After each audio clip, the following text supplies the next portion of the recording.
Hi guys, रजत है from rajatnegi.com। और आज इस क्लास में हम समझेंगे फेसबुक एड्स कैसे रन करते हैं, फेसबुक ऐड का यूज़ क्या है, क्यों ही फेसबुक एड्स हमें सिलेक्ट करना है, और फेसबुक ऐड गूगल ऐड से डिफरेंट कैसे है। ठीक है, हम थोड़ा समझेंगे कि फेसबुक पिक्सल क्या होता है। ठीक है, कस्टम कन्वर्जन समझेंगे, लैंडिंग पेजेस भी देखेंगे, और साथ में ये देखेंगे कि एक ऐड को कैसे लिखते हैं। मतलब आज तो मेजरली हम थियोरेटिकल पार्ट देखेंगे, बट नेक्स्ट क्लास में हम एक ऐड बनाएंगे, एक ऐड चलाएंगे, एक ऐड स्टार्ट करेंगे, और एक ऐड को रन भी करेंगे। एंड देन जब वो थोड़े दिन के बाद रन हो जाएगा तब हम उसके मेट्रिक्स भी समझेंगे। ठीक है, तो शुरू करते हैं। सबसे पहले फेसबुक एड्स ही क्यों, वाई फेसबुक एड्स। ठीक है, तो फेसबुक एड्स का मैं बताऊं तो जैसा देखो यार, हम सभी को पता है फेसबुक, इंस्टाग्राम सभी यूज़ करते हैं। ठीक है, तो Facebook actually has a total user base of 2.45 billion. ठीक है, इतना तो यूज़र बेस है फेसबुक का ऑन अ ग्लोबल लेवल। ठीक है, तो ग्लोबल लेवल पे फेसबुक का यूज़र बेस इतना है। ठीक है, एज़ पर स्टैटिस्टिया, जो एक स्टैटेक्स बनाने वाली कंपनी है जो डेटा रिकॉर्ड करती है, डेटा बनाती है, उनके मुताबिक फेसबुक पे 290 मिलियन यूज़र्स तो सिर्फ इंडिया से हैं। ठीक है, ऑल्सो से सभी को पता होगा फेसबुक्स लार्जेस्ट यूज़र बेस कहाँ से है, इज़ फ्रॉम या। ठीक है, तो ये मोस्टली फ्रॉम इंडिया से है। ठीक है,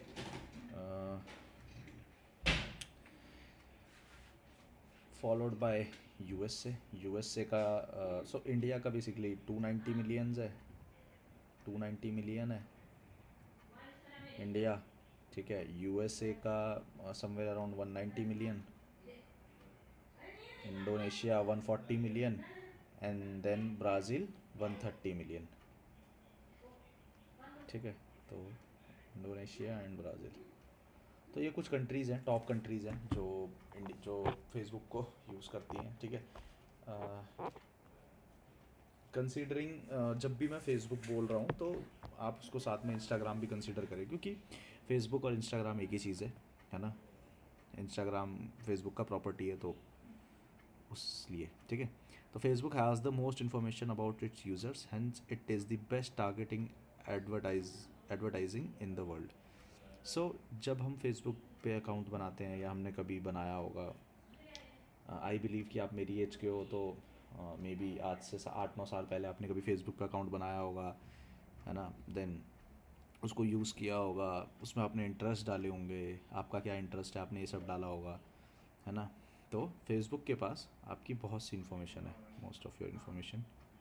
ठीक है, अब आज क्या है, आज की डेट में not just from Facebook but also from Instagram. फिर फेसबुक के पास थ्रू द इंस्टाग्राम आपकी बहुत सारी इन्फॉर्मेशन है, मोस्ट ऑफ़ योर इन्फॉर्मेशन। ठीक है, तो जब फेसबुक के पास ये इन्फॉर्मेशन है तो Facebook know what things do you like and what things you don't like. ठीक है, तो उसके ही रिगार्डिंग फेसबुक आपको ऐड दिखा सकता है, और इसीलिए फेसबुक सबसे बढ़िया प्लेटफॉर्म रहेगा। ठीक है, तो इसीलिए हम फेसबुक एड्स सीखते हैं, और डिजिटल मार्केटिंग में ये काफ़ी वाइड स्कोप है। ठीक है, तो इसको देखते हैं। Also Facebook ads is the cheapest form of advertising. ठीक है, ये चीपेस्ट फॉर्म क्यों है? चीपेस्ट फॉर्म ये इसलिए है बिकॉज बहुत ही कम पैसों में हम ज़्यादा लोगों तक पहुंच सकते हैं। बहुत ही कम पैसा खर्च करके हम फेसबुक को दे के हम ज़्यादा लोगों तक पहुंचा जा सकता है, हमारी रीच ज़्यादा लोगों तक पहुंची जा सकती है, तो इसीलिए ये चीपेस्ट फॉर्म है। ठीक है, Facebook helps you to measure your ad spend. ठीक है, तो मैं यहाँ लिखता हूँ, it helps you to measure your ad spend. ठीक है, तो फेसबुक ये भी मेजर करने देता है कि तुमने कितना पैसा फेसबुक पे खर्च किया है, तुमने कितना पैसा एड्स में लगाया है और उससे तुम्हें कितना रिटर्न आया है. ठीक है, Facebook can help you build an audience and retarget them using the Facebook pixel. ठीक है, तो फेसबुक हमें ऑल्सो हेल्प इसलिए भी करता है कि हम एक ऑडियंस बना सकें और हम फेसबुक पिक्सल के थ्रू उसे रीटारगेटिंग कर सकें. ठीक है, फेसबुक एड्स और गूगल एड्स, फेसबुक एड्स और गूगल एड्स में हम थोड़ा फ़र्क देख लेते हैं. ठीक है, तो वैसे तो you need to take both the platform seriously. ठीक है, इंटरनेट पे दोनों की रीच बहुत अच्छी है. ठीक है, गूगल एड्स आपको नए कस्टमर्स फाइंड करने में मदद करता है. ठीक है, और फेसबुक भी करता है. ठीक है, तो मतलब दोनों ही लिख देता हूँ मैं यहाँ पे, both helps you to find new customers. ठीक है, यहाँ पे एक लाइन भी लिख देता हूँ मैं ऊपर, Facebook ads versus Google ads. ठीक है, ये भी मैं लिख देता हूँ यहाँ पे, Facebook ads versus Google ads. दोनों ही नए कस्टमर्स को फाइंड करने में मदद करते हैं. ठीक है, Google get 3.5 billion new searches every query per day.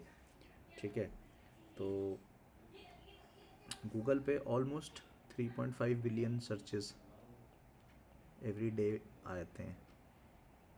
ठीक है, एवरी डे उस पर सर्चेस आते हैं और इतने लोग अपनी क्वेरी पर डे डालते हैं. ठीक है, यहीं अगर मैं इसको सेकंड्स में कन्वर्ट करूं तो समवेयर अराउंड 40,000 सर्चेस पर सेकंड. ठीक है, तो अब इस सिर्फ इसी चीज़ से हम ये समझ सकते हैं कि यार कितना पोटेंशियल है इस चीज़ पे. ठीक है, ऑल्सो गूगल के पास दो ऑप्शन होते हैं. ठीक है, मतलब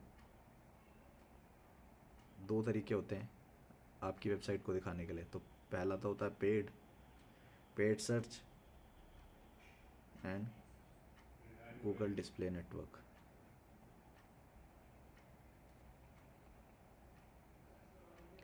अब इन दोनों में फ़र्क क्या है?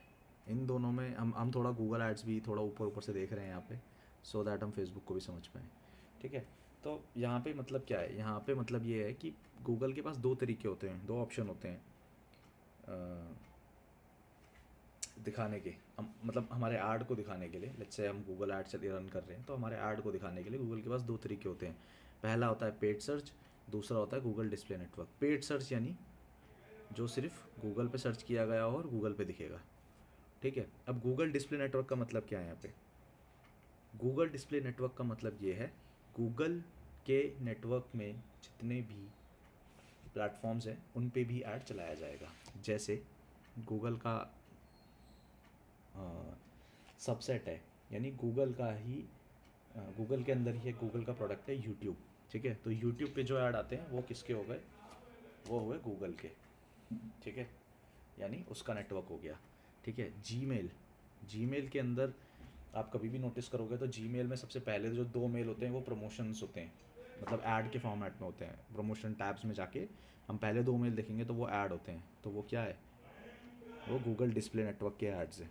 ठीक है, बहुत फेसबुक और गूगल, मतलब दोनों ही फेसबुक एड्स और गूगल एड्स क्वालिटी और यूज़र एक्सपीरियंस पे वर्क करते हैं. लाइक मैं एज अ यूज़र कैसा ऐड देखना चाहता हूँ, मैं एज अ यूज़र कैसा ऐड पसंद कर रहा हूँ. ठीक है, the better the user experience and relevance the lower the cost of the add you need to bother. ठीक है, मतलब यूज़र एक्सपीरियंस ऐड का जितना अच्छा रहेगा, ठीक है, यूज़र एक्सपीरियंस एंड रेलिवेंस तो यूज़र एक्सपीरियंस ऐड का जितना अच्छा रहेगा उतना ही अच्छा मतलब उतना ही कम ऐड का कॉस्ट होगा, ठीक है, उतना ही कम दोनों प्लेटफॉर्म आपसे चार्ज कम करेंगे, ठीक है। तो this thing we need to focus in कि हम ऐड कैसा बना रहे हैं, उसका यूज़र एक्सपीरियंस क्या है, कोई लोग उसको देख रहा है तो उसको कैसा लग रहा है, ठीक है। तो गूगल पे गूगल पे गूगल पे जो ऐड ट्रिगर होता है, ठीक है, गूगल पे जो ऐड ट्रिगर होता है वो होता है दैट दे सर्च, या हम इसको ऐसे भी लिख सकते हैं व्हाट दे सर्च, ठीक है। तो इसका मतलब ये है यहाँ पे कि यार गूगल पे ऐड तब दिखेगा जब लोग सर्च करेंगे, यानी जब इंटेंट खुद की होगी, ठीक है। और फेसबुक पे सर्च कैसे होता है, फेसबुक पे ऐड ट्रिगर कैसे करता है, फेसबुक पे ऐड ट्रिगर करता है हु दे आर, वो लोग कौन है जिनको हमें ऐड दिखाना है, ठीक है। Google search ads are also inbound advertisement, inbound advertisement मैं लिखता हूँ, ठीक है। अब ये इनबाउंड क्या मतलब है, इनबाउंड का मतलब है कि गूगल से हमारी वेबसाइट पे आना, यानी पहले मैंने गूगल खोला, फिर मैंने सर्च किया हाउ टू, यहाँ पे मैंने सर्च किया गूगल पे हाउ टू लूज़ वेट, ठीक है। मैं एक जिम ट्रेनर हूँ और मैं ऑनलाइन ट्रेनिंग देता हूँ, मेरी एक वेबसाइट है जो मैंने रजत नेगी से बनवाई थी, ठीक है। और मेरी वेबसाइट थी ये train with train with Ashu dot com, ठीक है। मेरा नाम आशू है, मैं एक जिम ट्रेनर हूँ जो ऑनलाइन ट्रेनिंग देता है, और मैंने वेबसाइट बनाई train with Ashu dot com, और वो गूगल पे रैंक हो गई, ठीक है, वो आ गई यहाँ पे रिज़ल्ट पे आ गई। तो जब यूज़र ने इस पे क्लिक किया, train with Ashu dot com पर क्लिक किया, तो ये वेबसाइट खुल गई, ये वेबसाइट ओपन हो गई। तो जब ये वेबसाइट ओपन हुई तो यहाँ पे क्या हुआ, यहाँ पे एक इनबाउंड क्लिक गूगल से आया, किस पे आया, वेबसाइट पे आया। यानी वेबसाइट पे क्लिक कहाँ से आया, बाहर से आया, ठीक है। अब मैं क्या करता हूँ, ये ये मेरे लिए इनबाउंड क्लिक हुआ, ठीक है, यानी गूगल से ये क्लिक यहाँ आया। अब साथ साथ मैं इसमें यहाँ पे आउटबाउंड क्लिक का भी मतलब समझाता हूँ। आउटबाउंड क्लिक का मतलब यहाँ क्या होगा, जैसे अब मेरा जो यूज़र था जिसने सर्च किया था वो मेरी वेबसाइट पे है, ठीक है, वेबसाइट है train with Ashu dot com, ठीक है। मैंने यहाँ पे एक आर्टिकल लिखा हुआ है हाउ टू लूज़ वेट और हाउ टू बिल्ड मसल्स, ऐसे करके मैंने एक आर्टिकल लिखा हुआ है। उस आर्टिकल के बीच में मैंने क्या किया हुआ है, मैंने एक यूट्यूब लिंक दे रखा है, एक हाइपर लिंक दिया हुआ है, यानी यूट्यूब हाइपर लिंक दिया हुआ है, ठीक है। एक यूट्यूब हाइपर लिंक मैंने दे रखा है वहाँ पे, और वो हाइपर लिंक देने के बाद उस लिंक पे कोई क्लिक करता है तो वो कहाँ पहुँचता है, यूट्यूब पे पहुँचता है, ठीक है। तो ये लिंक कैसा हुआ मेरे लिए, ये लिंक होगा आउटबाउंड। क्यों होगा आउटबाउंड, क्योंकि इस लिंक पे क्लिक करने के बाद वेबसाइट के मैं आउटसाइड जा रहा हूँ, ठीक है। मैं एक बार दोबारा समझाता हूँ एक फ्रेश उससे, ठीक है। जैसे चलो इसको थोड़ा लाइव देखते हैं, ठीक है। जैसे मैं यहाँ पे पहले गूगल ही लिखता हूँ, ठीक है, मैंने यहाँ गूगल लिखा, ठीक है। तो गूगल लिखने के बाद मैं यहाँ लिखता हूँ लूज़ वेट, ठीक है। तो मैंने लूज़ वेट लिखा है यहाँ पे, और यहाँ पे काफ़ी रिजल्ट्स आ गए, टिप्स टू लूज़ वेट, और चलो ऐसा ही लिखता हूँ मैं, lose weight get PT training, ठीक है। अब ऐसा लिखता हूँ मैं, चलो देखते हैं कौन आता है। देखो any time fitness, health dot com, health line web, happy trainers, ठीक है। तो देखो ये आया है हैप्पी ट्रेनर्स डॉट कॉम, ठीक है। तो ये थोड़ा मुझे वेबसाइट अच्छा भी लग रहा है, मैं दिखाता हूँ इसका लिंक, ये देखो ये हाइपर लिंक है इसका हैप्पी ट्रेनर्स डॉट कॉम, ठीक है। तो चलो, अब मैं जैसे ही यहाँ पे क्लिक करूँगा तो वेबसाइट, मैं यूज़र कहाँ पहुँचा, यूज़र पहुँचा happytrainers.com के अंदर। ठीक है, तो वो लिंक क्या हुआ, इनबाउंड लिंक हुआ, यानी वेब यूज़र वेबसाइट के अंदर आया। ठीक है, इनसाइड आया। ठीक है, अब यहाँ पे एक ब्लॉग लिखा हुआ है कि जैसे यहाँ पे ब्लॉग ये लिखा हुआ है कि 3 reasons you need a personal trainer to lose weight, कि तुम्हें पर्सनल ट्रेनर क्यों चाहिए, हो क्यों लेना चाहिए। ठीक है, तो यहाँ पे बहुत सारे चीज़ें लिखी हुई हैं, बहुत सारे ब्लॉग लिखे हुए हैं। अब यहाँ पे एक कुछ कुछ ब्लॉग्स में ना यहाँ पे हाइपर लिंक दिया हुआ है, जैसे जैसे हाइपर लिंक एक ये है, पर्सनल ट्रेनर इन टोरंटो। ठीक है, इसको देख सकते हैं आप, इसको ये ब्लू कलर में हाईलाइटेड है। ठीक है, तो अगर मैं इस पर क्लिक करूँगा तो ये क्या होगा, ये मुझे दूसरे टैब में पहुँचा देगा। ठीक है, अब देखो ये उसने मुझे दूसरे टैब में पहुँचा दिया। ठीक है, यहाँ से मैं पर्सनल ट्रेनर हायर कर सकता हूँ अपने लिए। ठीक है, तो अब इसने मुझे जब ये दूसरे टैब में पहुँचा दिया, ठीक है, तो ये क्या होगा, ये होगा एक आउटबाउंड लिंक। बट इस केस में, जो अभी प्रेजेंट केस है, इसमें यह आउटबाउंड लिंक नहीं होगा। क्यों नहीं होगा, क्योंकि हम पहले कहाँ थे, हम पहले थे happytrainers.com blog 3 reasons you need a personal trainer to lose weight. ठीक है, पहले हम इस लिंक पे थे। जैसे ही हमने पर्सनल ट्रेनर इन टोरंटो पे क्लिक किया, हम कहाँ पहुँचे, हम दोबारा happytrainers.com इसी वेबसाइट पे आए। ठीक है, मतलब इसके इसी वेबसाइट के दूसरे पेज पे आ गए। तो ये क्या हुआ, ये एक नॉर्मल लिंक हुआ, यानी इंटरनल लिंकिंग भी हम इसे कह सकते हैं, क्योंकि एक ही वेबसाइट के अंदर एक दूसरा लिंक है, यानी उसी वेबसाइट का है बट दूसरे पेज का है, तो ये हुआ इंटरनल लिंकिंग। अब मैं इसमें कोई एक लिंक ऐसा देखता हूँ जो आउटबाउंड हो। ठीक है, यानी जो दूसरी वेबसाइट पे ले जाए। जैसे आउटबाउंड लिंक, अगर मैं ये देखो, ये रहा, you can also watch this video to find out why hiring a personal trainer might be beneficial. तो अगर मैं यूट्यूब वीडियो पे, ये जो वर्ड था यूट्यूब वीडियो, इस पर मैं क्लिक करता हूँ तो ये मुझे लिंक कहाँ लेके आ गया, ये मुझे लेके आया youtube.video.com पे ले आया। ठीक है, तो मैं कहाँ आ गया, मेरी वेबसाइट ये थी, यानी मैं इस वेबसाइट से एसोसिएटेड था। इस वेबसाइट से मैं कहाँ आ गया, यूट्यूब पे आ गया। अब मेरा ट्रैफिक वहाँ से यहाँ डाइवर्ट हो गया। ठीक है, तो अब जब वो यहाँ डाइवर्ट हुआ तो ये लिंक क्या हुआ, जो ये वाला था, ये रहा यूट्यूब वीडियो, ये लिंक जो था ये था आउटबाउंड लिंक।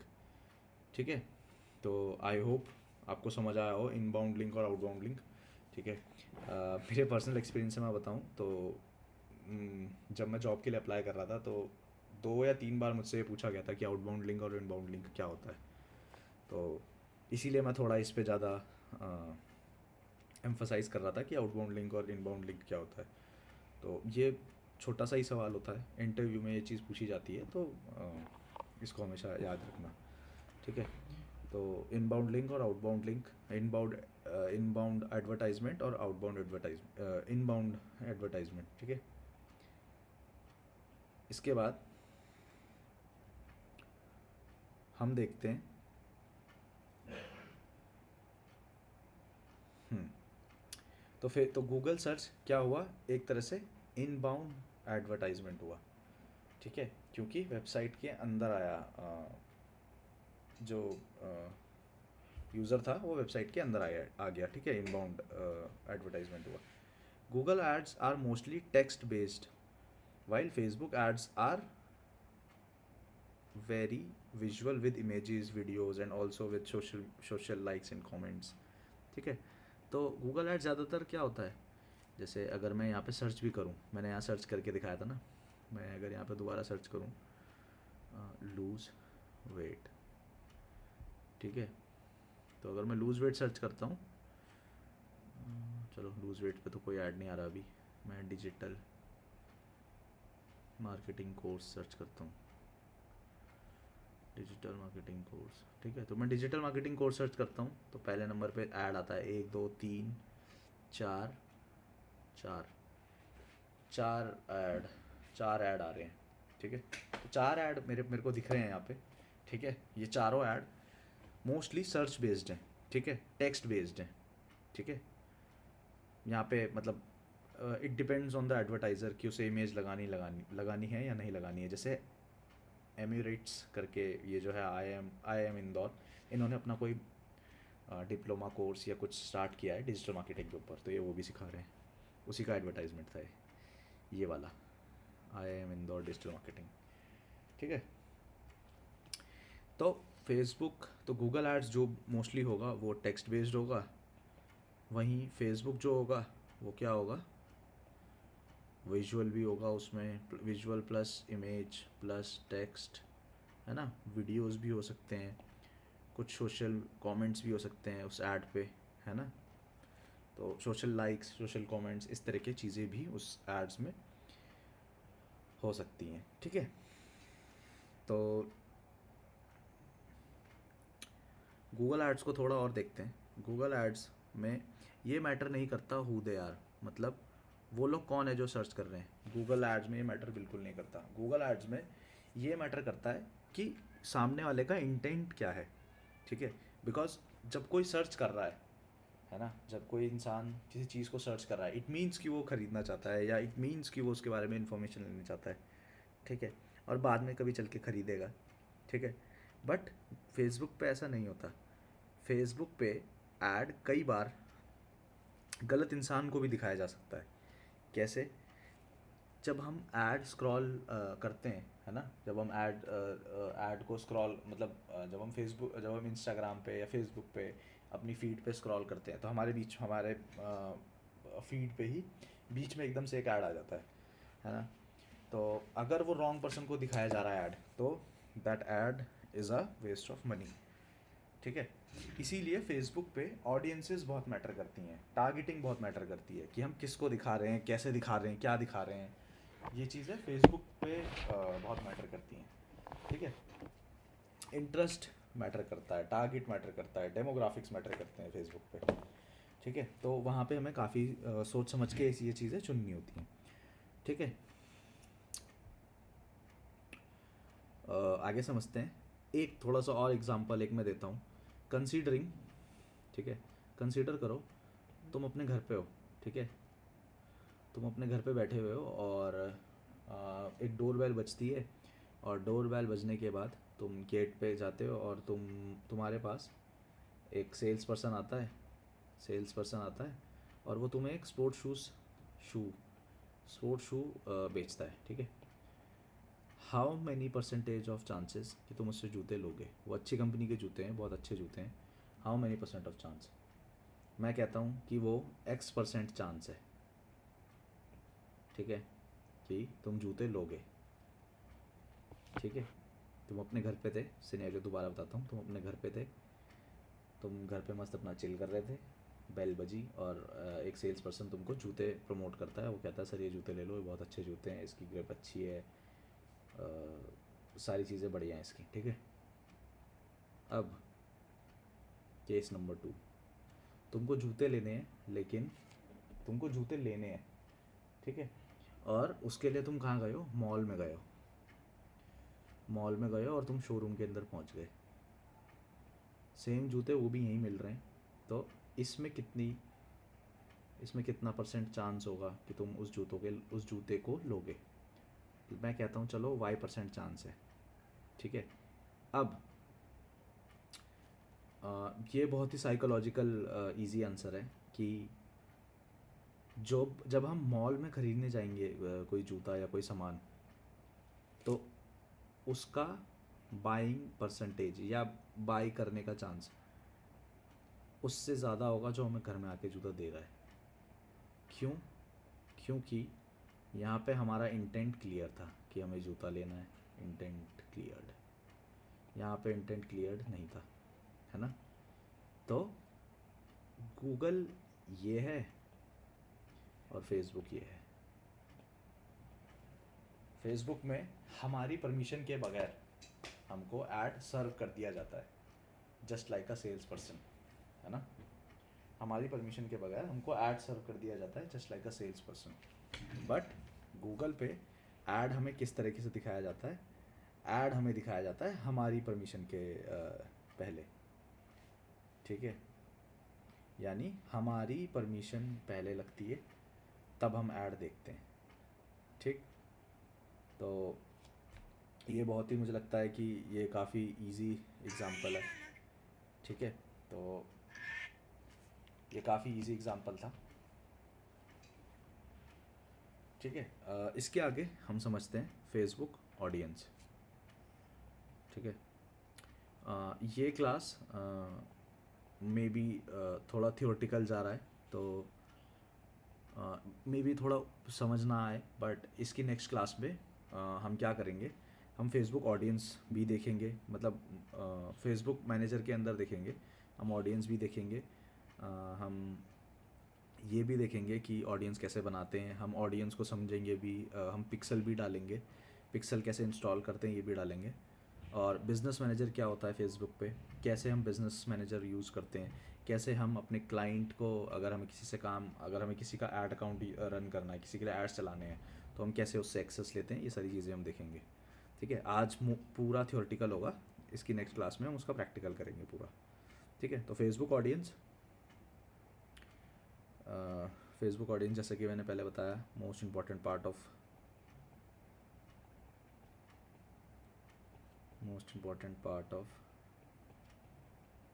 फेसबुक एड्स, ठीक है। If you get your target audience right, your ads will perform well even if your ad copy is not that great, ठीक है। अगर तुमने ऐड अच्छा भी नहीं लिखा ना, लेकिन तुम्हारी टारगेटिंग या ऑडियंस बहुत सही है, मतलब सही सिलेक्ट करी है तुमने, तो रेलिवेंट है, लोग उसको पढ़ देख रहे हैं, समझ रहे हैं, तब भी तुम्हारा ऐड बहुत अच्छा चलेगा। The greatest ad copy in this world will still fail when it is shown to wrong target audience, ठीक है। मान लो तुमने ऐड बहुत अच्छा लिखा है, ऐड इज़ गुड, बट अगर वो गलत इंसान को दिखाया जाए, ठीक है, अगर वो गलत इंसान को दिखाया जाएगा तो वो ऐड परफॉर्म नहीं करेगा, बिकॉज फेसबुक मार्केटिंग या Facebook ads is always about right message to right person at right time, ठीक है। तो टाइम का तो है कोई कंस्ट्रेंट नहीं है, तो टाइम हटा देते हैं।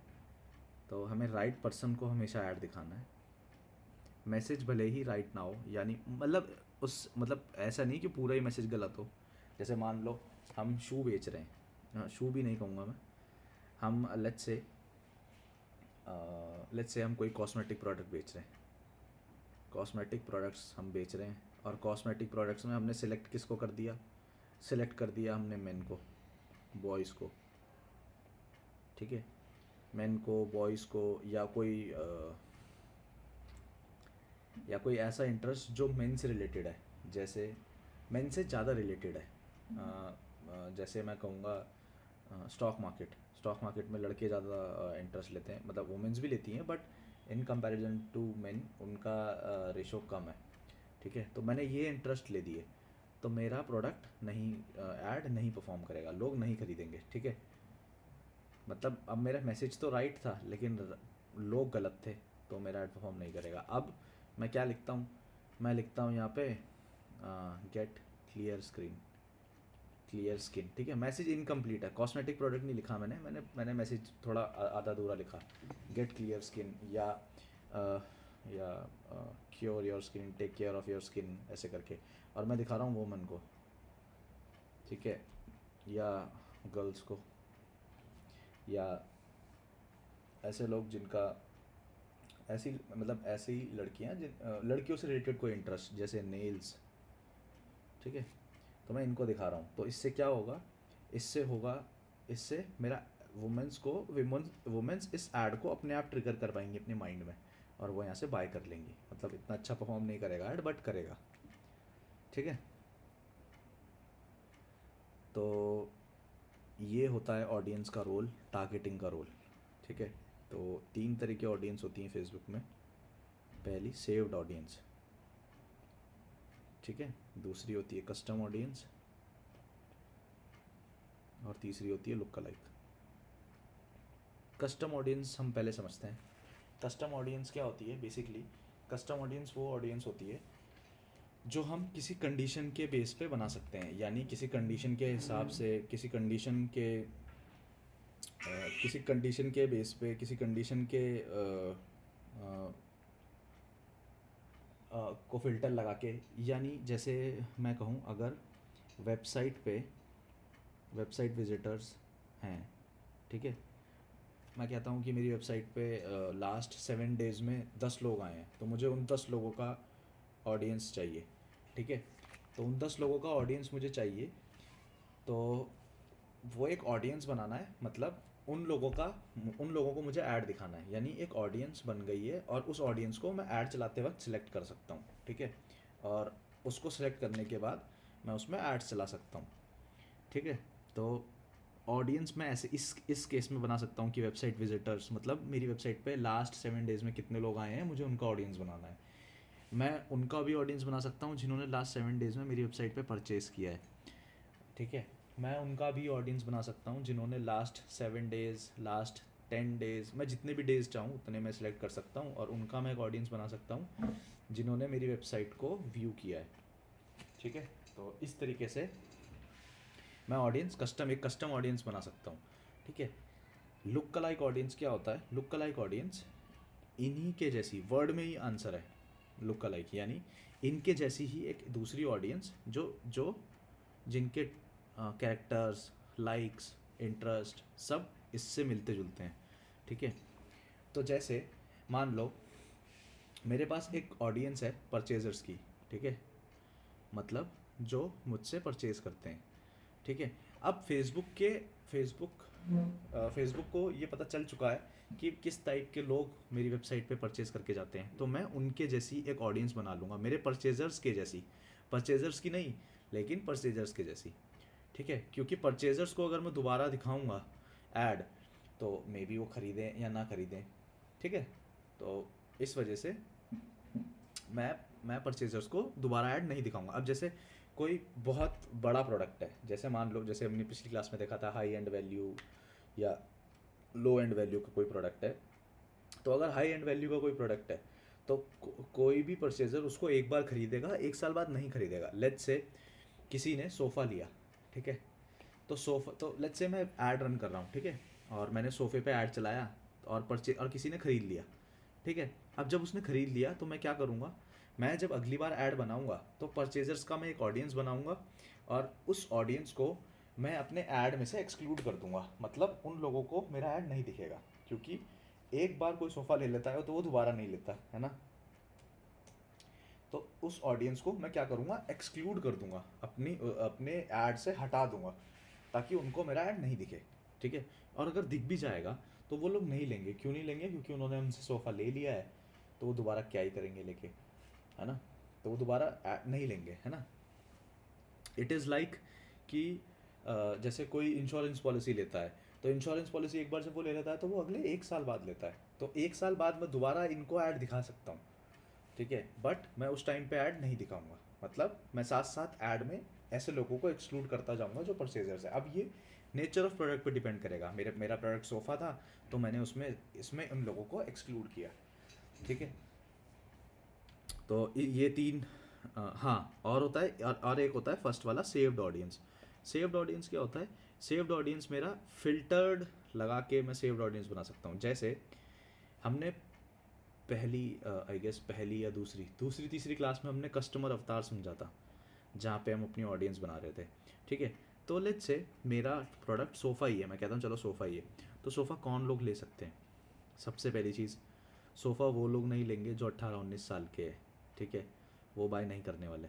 सोफ़ा लोग जो बाय करेंगे वो उनका एज क्या होगा, 25 to 34 हो सकता है, ठीक है, या मैं कहता हूँ चलो 44 भी हो सकता है, ठीक है। बिकॉज इस एज में लोग पेरेंट्स बन जाते हैं। मैं कहता हूँ चलो 25 भी नहीं, 28 लेते हैं, तो 28 to 44 इस एज में लोग पेरेंट्स बन जाते हैं, तो वो लोग सोफ़ा लेते हैं, ठीक है। दूसरी चीज़, और मे बी इस एज में लोग मतलब शादी कर लेते हैं, तो वो उनको भी अपने नए घर के लिए सोफ़ा चाहिए होता है, ठीक है। तो ये एज मैंने डिसाइड कर लिया, ठीक है। मैं यहाँ पे वुमेन सेलेक्ट कर सकता हूँ, बिकॉज वुमेन को ज़्यादा इस पे रहता है कि how aesthetic their home is looking, उनको अपना घर कैसा लग रहा है, ठीक है। तो मैं वुमेन को टारगेट कर सकता हूँ, और ठीक है, और मैं क्या कर सकता हूँ, ज़्यादातर Tier 1 सिटीज़ में सोफ़ा रखते हैं लोग, Tier 2 सिटीज़ में भी रखते हैं अपने घरों में, बट Tier 1 में ज़्यादा रखते हैं, ठीक है। जस्ट एक कंपैरिजन बता रहा हूँ, ऐसे मैं किसी को टारगेट नहीं कर रहा, बस एक कंपैरिजन बता रहा हूँ। तो ठीक है, टीयर 1 लोकेशन हो गई, जेंडर ये हो गया, एज ये हो गई। इंटरेस्ट में क्या लिख सकता हूँ, इंटरेस्ट में वेडिंग का दे सकता हूँ। ठीक है, जिन वुमेंस को वेडिंग में मतलब जिनका इंटरेस्ट वेडिंग है उनको मैं टारगेट कर सकता हूँ, क्योंकि क्योंकि they will be the ideal buyer for my product. ठीक है, तो मैं इंटरेस्ट डाल सकता हूँ यहाँ पे, साथ साथ में कुछ और इंटरेस्ट भी डाल सकता हूँ, जैसे होम डेकोर डाल सकता हूँ, जिनका इंटरेस्ट होम डेकोर हो। तो इस तरीके से मैं एक ऑडियंस बनाऊंगा और उसको मैं नाम दे दूंगा कि वुमेन कस्टमर अवतार फॉर सोफ़ा। ठीक है, तो जैसे ही मैं उसको नाम दे दूंगा वो सेव्ड, और उसको मैं सेव कर दूंगा, तो this audience, this type of audience will be saved for me. मतलब एक बारी में ये ऑडियंस मेरे लिए सेव हो जाएगी। ठीक है, तो इस तरीके से हम सेव्ड ऑडियंस को यूज़ करते हैं। दोबारा बताता हूँ, कस्टम ऑडियंस में हम कस्टम फ़िल्टर लगाते हैं, यानी वेबसाइट विजिटर्स हमें चाहिए, या पेज व्यूअर्स हमें चाहिए, या हमें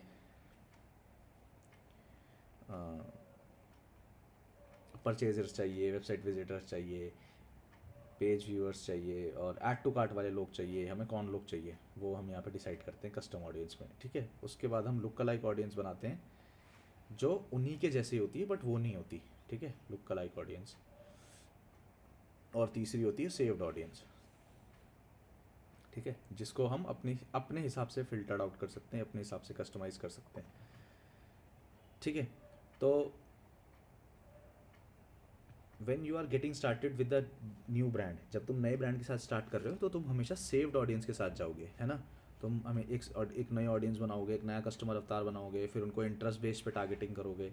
ठीक है, तो when you create your first campaign you will create an audience based demographic। ठीक है, तो तुम्हें ऑडियंस के बेस पे अपना एक डेमोग्राफिक चुनना होगा, लाइक उनकी एज, ग्रुप, लोकेशन, है ना, इंटरेस्ट, डिज़ायर, ये सब। This type of audience has limited scope but the targeting is not very accurate. ठीक है, यहाँ पे ऑडियंस का अनलिमिटेड, मैंने लिमिटेड बोल दिया बट अनलिमिटेड स्कोप होता है। अनलिमिटेड स्कोप कैसे होता है, बिकॉज हमारा ऐड उनको भी दिख रहा है जो हमारे प्रोडक्ट में इंटरेस्टेड हो सकते हैं, और उनको भी दिख रहा है जो हमारे प्रोडक्ट में इंटरेस्टेड नहीं भी हो सकते। तो टारगेट यहाँ पे क्या होगा, बहुत ज़्यादा एक्यूरेट नहीं होगा। ठीक है, the second type of audience is called custom audience, and this audience that is related to your business. This includes website traffic, most common app users and a customer list। तो यहाँ पे हम वो audience डालते हैं जो हमारे business से रिलेवेंट है, यानी वो हमारी वेबसाइट पे एक ना एक बार लैंड हो चुके हैं, मतलब हमारी वेबसाइट पे आए हैं। ठीक है, तो ये ऑडियंस जो होती है कस्टम ऑडियंस, ये सेव्ड ऑडियंस से थोड़ी टारगेटेड होती है। ठीक है, and the third type of audience is look-alike audience, where you can develop an audience that looks like your custom audience। ठीक है, यहाँ पे वो ऑडियंस बनती है लुक अलाइक ऑडियंस में जो तुम्हारी कस्टम ऑडियंस के जैसे दिखती है, या उनके ट्रेड्स और बिहेवियर वैसे होते हैं। ठीक है,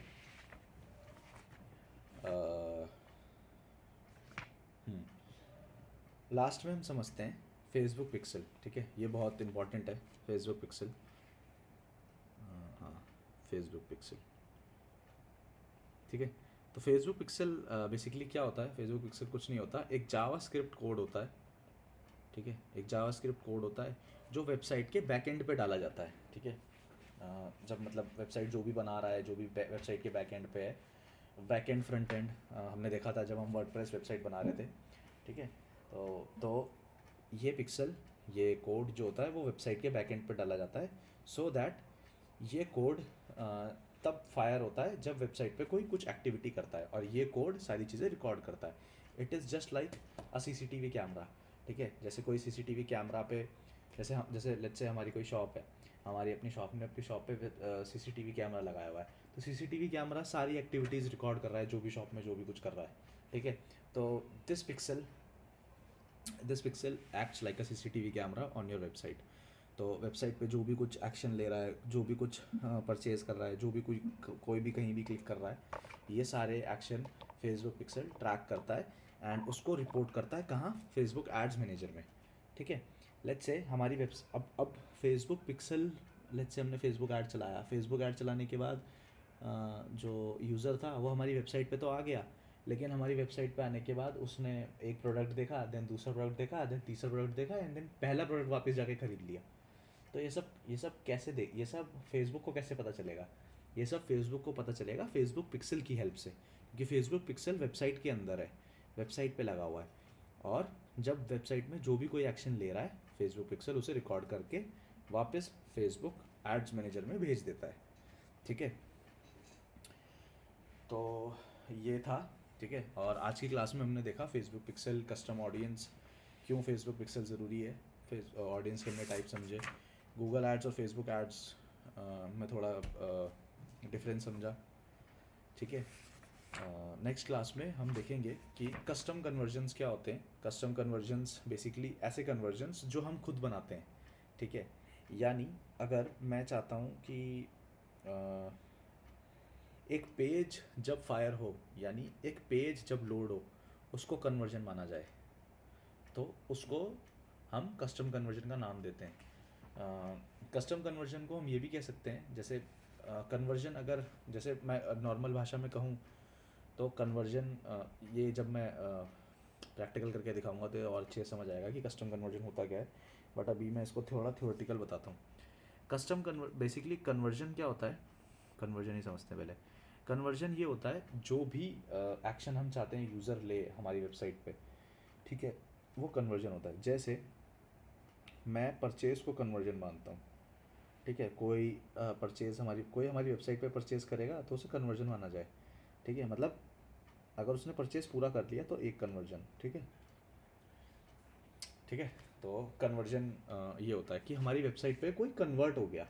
अब कन्वर्ट की डेफिनेशन हमारे लिए क्या होगी, हमारे लिए अगर कोई ई कॉमर्स वेबसाइट है तो वो परचेज होगी, ठीक है। कन्वर्जन की डेफिनेशन हम डिफाइन करेंगे कि कन्वर्जन का मतलब है क्या। जैसे अगर कोई ट्रैवल एजेंसी वेबसाइट है, ठीक है, ट्रैवल एजेंसी वेबसाइट है, इनकी वेबसाइट पे एक फॉर्म है कि आपको कहाँ घूमने जाना है, कहाँ स्टे करना है, कितना आपका बजट है, ये एक फॉर्म है, ठीक है।